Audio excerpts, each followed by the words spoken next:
What is all this Jibba Jabba? Well, Jibba Jabba is my favourite song from a label that truly influenced a scene for a whole decade. Hi, I'm Stuart and this is Hardcore History, and in this video we're taking a look at the label Thin and Crispy. Along for the ride we have Robbie Long, D-Lyte, and I even managed to get Stormtrooper on the phone, so you might want to stick around for that. Enough of me babbling, let's get on with the video.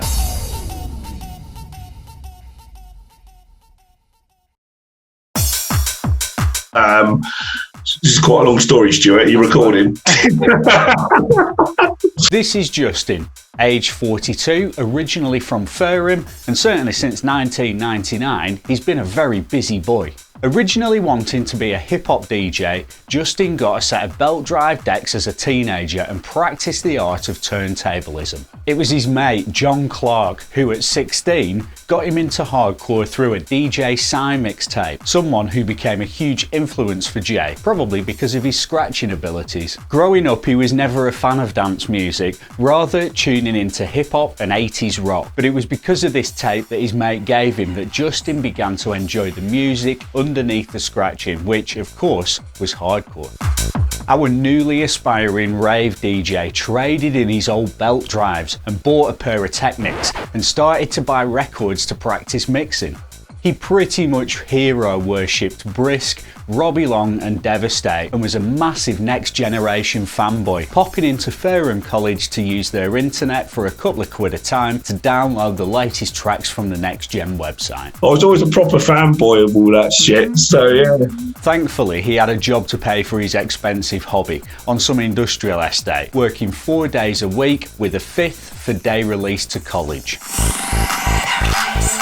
That's where Justin made first contact with our soon-to-be Thin and Crispy boss, as he ate his lunch each day at work with a guy who knew Robbie Long. He pestered the life out of this bloke called Paul to get him some records, or a t-shirt, or to get Robbie to listen to his mixtapes. We're not sure if the tapes ever got there that time, but we do know that the message was passed on from conversations at a later meeting of the DJ and his hero. We'll get to that bit. The course, on the other hand, wasn't really working out for Justin, and after being met with refusal to give him a little more time to complete some work, he got fed up and decided to bunk off. He hopped on a train to Southampton and headed to Movement Records, the shop owned by Stuart-K, and was met by Hicksy and UFO behind the counter smoking Yves Saint Laurent cigarettes. After that day, Justin would hand out flyers for some of the adrenaline parties that were held by Stu and Hicksy at West Quay in Southampton. From doing the groundwork and after playing a few smaller places,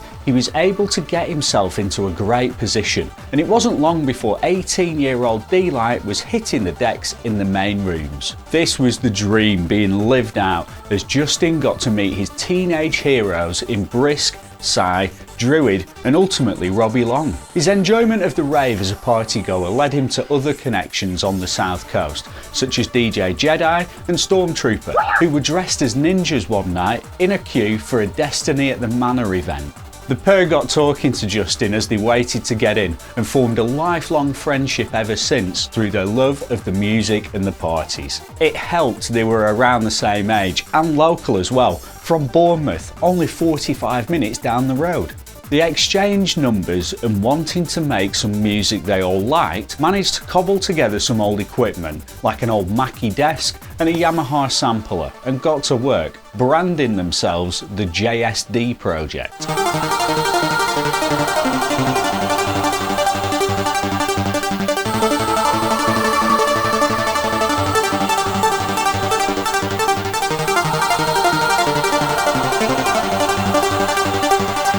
After the release of a limited run 500 copies of the JSD Project Part 1, Alex moved to Surrey, but not before a further unreleased Part 2 was produced.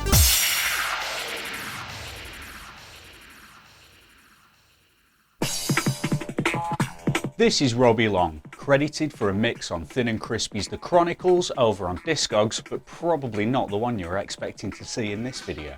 This, however, is also Robbie Long, from Gosport and one of hardcore's main players, both in the UK and also on the international stage, although his story is one of the slow burn, hard graft and being shoved out by some promoters on the south coast. His mum and dad used to play music a lot around the house and in the car, with the Beach Boys, the Beatles and the Mamas and Papas regularly blasting out the speakers. At junior school, Rob was in charge of the hi-fi system, playing records on the turntable during assemblies, and he enjoyed playing records by Michael Jackson, Sky and Queen, with Another One Bites the Dust being a particular favourite. In the early 80s, the new age synth-based pop really resonated with our guy, from bands such as Aha and Erasure. He also loved the theme tune to Beverly Hills Cop, Axel F. When electro music and early hip-hop started to come through, Rob's head was turned, and with his mate from school, Matt, decided to take up breakdancing. They would regularly grab a piece of lino and a ghetto blaster and head into Gosport town to do some popping, locking, robotics and breaking. Not long after this, they joined a local breakdancing crew and entered some competitions. Their tune was always Planet Rock by Africa Bambaataa, and to this day when Robbie hears that track, it transports him back to that time and the battle where the winning crew laughed Robbie and the gang off the stage due to their performance. Apparently it wasn't the best. He had caught the hip-hop bug and wanted to find an entry into this emerging scene. He tried graffiti, wasn't great at that. Rapping, really wasn't great at that either. And as a young white teenage kid from the UK in 1984, thought the only thing he would be good at was beatboxing. I definitely should have asked Rob for a video of him beatboxing. It was a track by Herbie Hancock called Rocket that really sparked his inspiration after seeing a performance from the artist on TV, moving records back and forth in a rhythmic and groundbreaking way. He'd never seen anything like it. He was spellbound. With friends, he used to head to Portsmouth to buy records by the likes of Run DMC, Public Enemy, LL Cool J and Eric B and Rakim before popping into Maplin's in North End to drool over turntables and dream of owning a set. Robbie also made a friend in an older kid who had a pair of Technics 1210s and would allow our young dreamer to go round and stare longingly at them while they listened to rap music. After seeing Herbie Hancock, both his parents' hi-fi and the one at school started to get some quite frankly terrible treatment from young Robbie, and soon he discovered that if you scratch records on a turntable without a slip mat, you absolutely destroy the other side. He was in love, hook, line and sinker with hip-hop, and attended his first ever live music event in 1990 at the Brighton Centre. It was a Public Enemy gig, as they were on tour promoting their new album Fear of the Black Planet, with special guests and Def Jam label mates Third Base. Then his dream came true. For quite some time, Robbie had been saving his birthday and Christmas money, plus the money from his paper round, and managed to get together enough money to buy one turntable. But what use is one turntable to someone who wanted to scratch records like his idols? Every story must have a hero, and this is no exception. A new and keen raver, Robbie's big brother Dean wanted to go halves on an expensive set of 1210s. At around £350 each at the time, this was no small investment for Dean, who was on a YTS scheme being paid only £30 a week. Whenever Rob made the trip to Razzle Records, Jelly Jam or Movement, Big Bro would also hand a bit of cash to our aspiring scratch artist to grab the latest and greatest rave tunes. At the time, Robbie didn't have a clue what was big in the rave scene. He hadn't got there yet, but he does remember Dean pulling some pretty happy faces when he returned home with each haul. Robbie took to DJing like a duck to water. Dean not so much so, but then that may have been because Robbie was hogging the decks all the time. I have been told that there was a tape flying about with Dean nailing a mix for about a minute and a half. A flawless sing, never to be repeated. By February 1991, Robbie was 16 and had developed some skill on the well-used Technics, cutting, scratching and chopping in true hip-hop fashion, listening to the scratch solos on his favourite tunes and trying to imitate them himself. Some of his favourites were Jazzy Jeff, Too Tough from Tough Crew, there's a cheeky reference in there for those that know, Terminator X and Cash Money. He'd moved on from the school assembly hi-fi and was due to go on a skiing trip. At the last minute, the travel company arranging the trip went bust, leaving Robbie's parents with a dilemma. You see, they'd booked to go on holiday to Devon at the time and were planning to leave Dean to his own devices. Now they were faced with leaving their young boy at home alone with his big brother, who decided the best thing to do would be to drag Robbie along to his first ever rave. The destination was ritzy and Central Park, and Empire were the promoters. Groove Rider and MC Lucky provided the entertainment, and Robbie had the best night of his life. Robbie paid particular attention to the DJs that night and noticed their mixing and blending style was quite different to the scratch and drop action he was used to with hip-hop. When they returned home that night, the hip-hop records were sidelined and Dean's rave collection took front and centre stage, along with learning to mix them and raving. The rave scene and culture that went along with it was happening right on his doorstep, unlike the rap music which mostly came from America. This allowed him to relate more to it, and as it exploded in the UK, raves were getting bigger. Lucky guy really, he's lived through and experienced the golden era of both the hip-hop and the rave scenes, and although 1988 and 89 are considered by some as the best years of rave, he definitely got a good feel for and taste of it in 1991 and 92. Under the name DJ All Night Long, Robbie started to produce his own mixtapes and sold them through Jelly Jam record shop. The levels were all over the place and the scratching was a bit too loud, but they were definitely fun to listen to. By now, Robbie, Dean and their combined mates were experienced ravers and were attending events all the time. They were quite the unit, the Gosport raving crew, and promoters at these events started to notice them. Acting as the aspiring DJ's manager, Dean and his mates started to hound these local promoters to book him. It was the late Eddie Stenner who first took a chance on this unknown name as he was putting on a new night in Portsmouth to promote new and upcoming talent. Half of Gosport filled the club to witness the first ever Robbie Long live set, who was only 17 at this point and not even legally old enough to be in the club. Eddie put his faith in this new young talent and quickly offered him a monthly residency at his main club night on a Friday called Empire at the club by the same name in Bognor Regis. It was the Friday night residency where Robbie got to meet and DJ with some of his heroes, including Chrome and Time, who gifted promos and white labels of their early stuff and even invited Robbie to join Mr. Time in his studio, where he watched them write some of their early seminal tracks. They encouraged our rising star, offering advice and to a degree mentoring him, inspiring him to push on and do his thing. Working at Jelly Jam Records was a lovely lady called Jan, who with the boys started to pester Mensa, the legendary promoter of Stearns in Worthing and owner of Interdance, letting him know that he needed to book the up-and-coming Robbie Long. Mensa obliged and pretty much took Rob under his wing until he was tragically lost due to a car accident.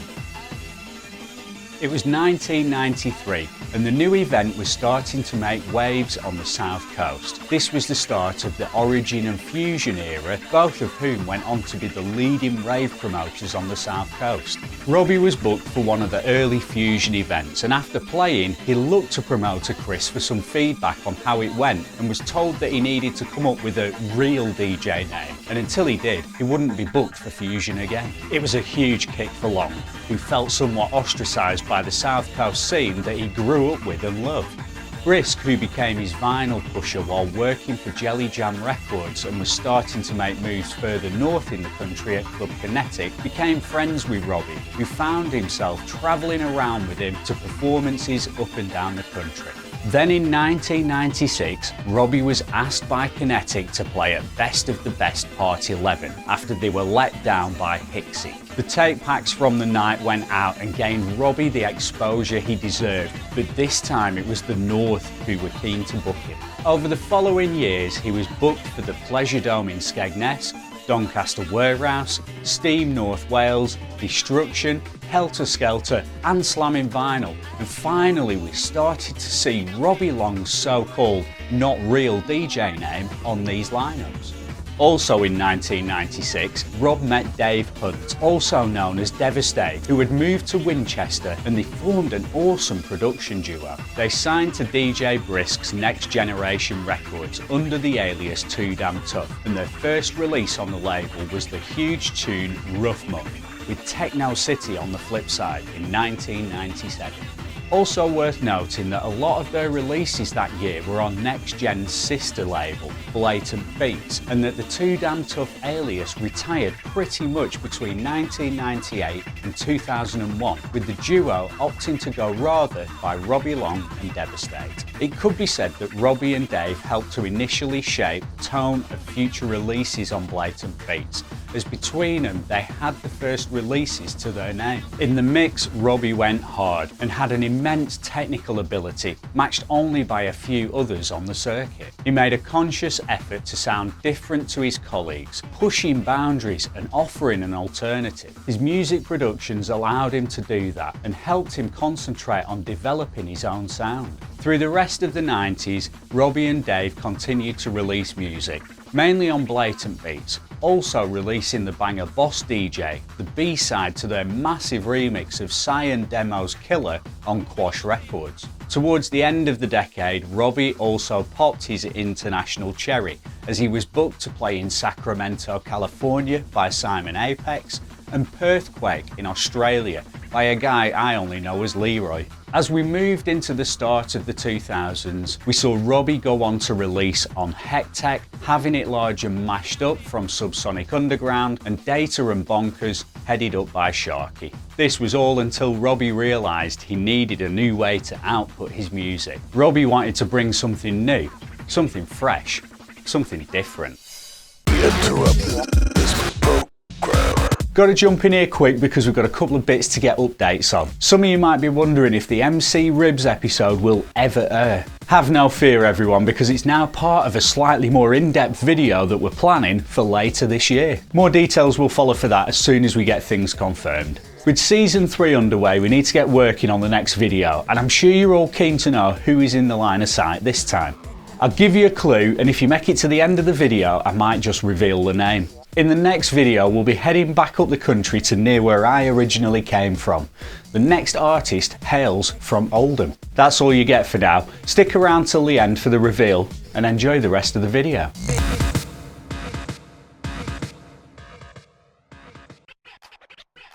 In 2002, and as part of the New Energy Collective, Robbie launched Thin and Crispy, a new label that would allow him to develop his sound further. His plan was to form a tight-knit crew of artists, DJs and producers who would collectively invent TNC's own unique style within the genre of UK hardcore. He needed a first release, and not to buck a trend, followed the success of Blatant Beats by bringing in Devastate and bringing back Too Damn Tough, plus a new alias for them, RLD. The pair released the first 3 records across the back of 2002 and into 2003, and once again set the tone for future releases on the label. It was the right time for this fresh new label to burst onto the scene, as it was at that point that the happy hardcore bubble had well and truly burst, and people were looking for a new sound. They were fed up with the anthemic, happy, trancey vibes, so Thin and Crispy brought a tougher sound as they bucked the trend and made improvements to production techniques from their dated state. It helped to push the UK hardcore sound forward after being stagnant for long enough, flooded with unoriginal bootlegs, and conversations beginning behind the scenes between Robbie and Dave, who wanted to put more effort into being more original.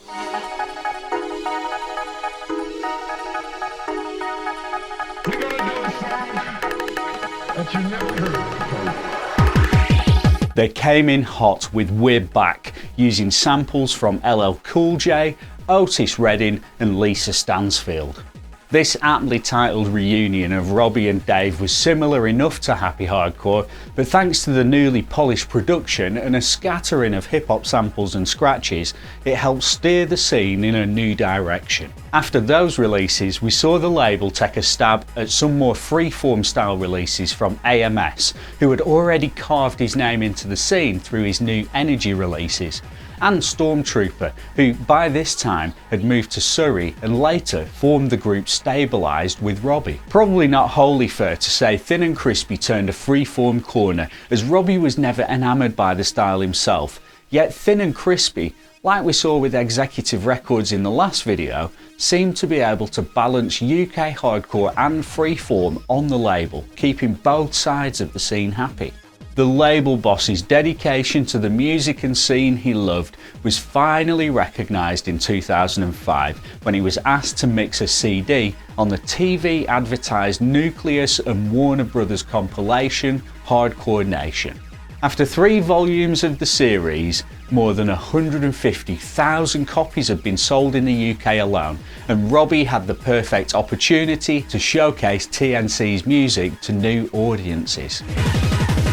In 2009, and wanting to revive Brighton's lost hardcore party scene, Thin and Crispy got together with Arcade Bass and Quash Records to put on the Mayhem parties. I managed to find the details for this one on April the 25th, featuring a main room lineup of Psy, Robbie Long, Stormtrooper, Druid and Vapor, but nothing else. So if you are from the South Coast, let me know. Do you remember any others, or did you go to this one? Thin and Crispy continued to release top-tier UK hardcore and freeform to the vinyl-loving masses through this and the TNC Limited sub-label right up until the vinyl crash of the early 2010s. It is stated that in 2011 TNC moved from vinyl releases to digital, however it seems very little got released digitally.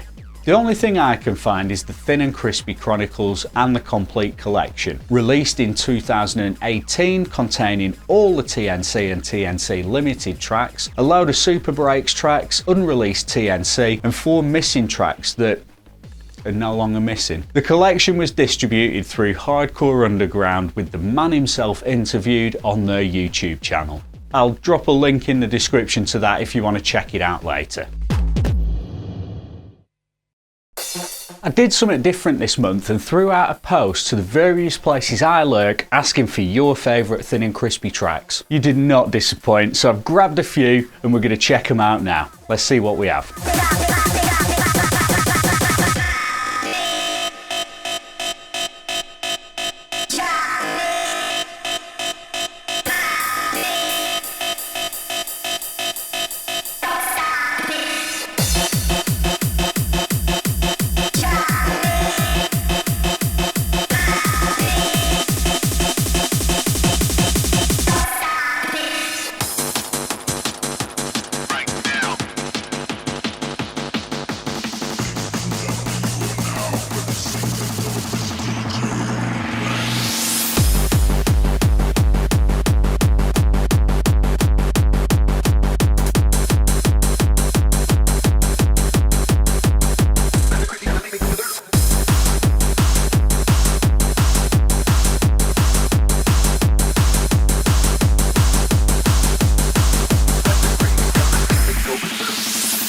I really like, there's a few tunes for different reasons, but I really like Trigger Hardcore. I think for me that epitomises what Thin and Crispy was about, really. Well,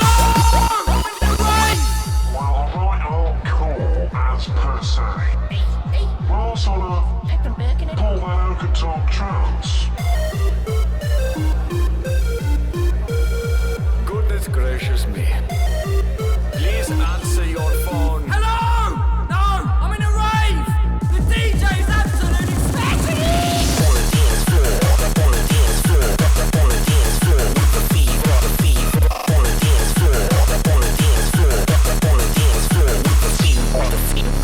Where do I start with that one, Adrian? I think now we know who maintains the Thin and Crispy page on Discogs. So many of you replied to these posts, which was amazing, and I thank you all for picking the soundtrack for me today.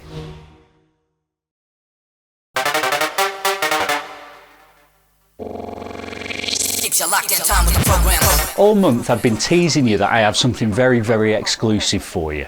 If you hadn't seen my attempts to drum up more viewers for the channel, then you may not know that I managed to get 10 minutes on the phone with Stormtrooper. How did that come about? Shout out to Justin for ringing me the day after Boxing Day and telling me to get ready, as it was happening in 2 hours. I hurriedly scribbled down a couple of questions and now you get the answers. I'll do what I can with the audio, but no promises. I interrupted their drinks together in the pub. I wish I had something like artistic and cool to say. Didn't expect what came next. We were just ravers and we were taking loads of drugs and we were like, we could probably do this. And that was it. We just made what we wanted to hear.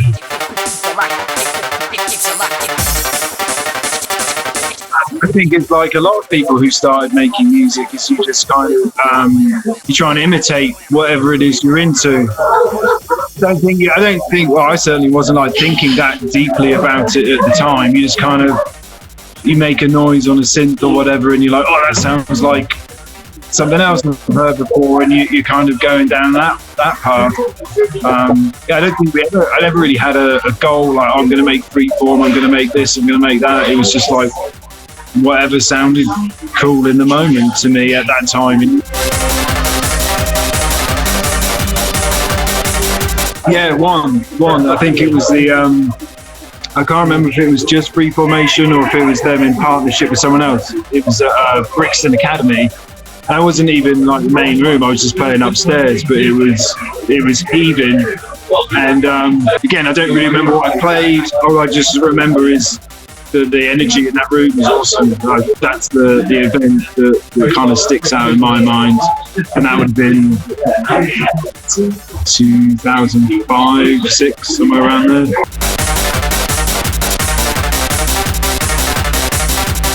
Yeah, I did lots of work for. So when I stopped doing hardcore and DJ and stuff like 2009.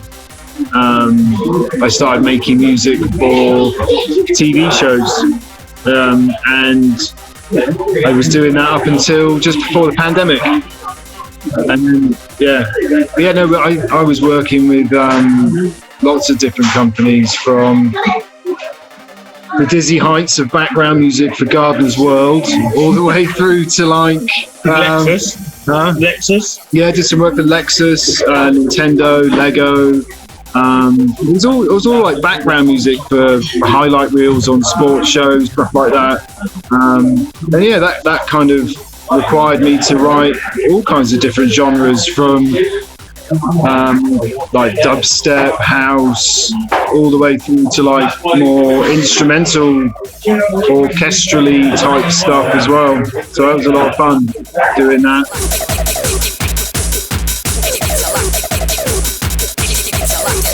Yeah, from a professional career standpoint, yeah.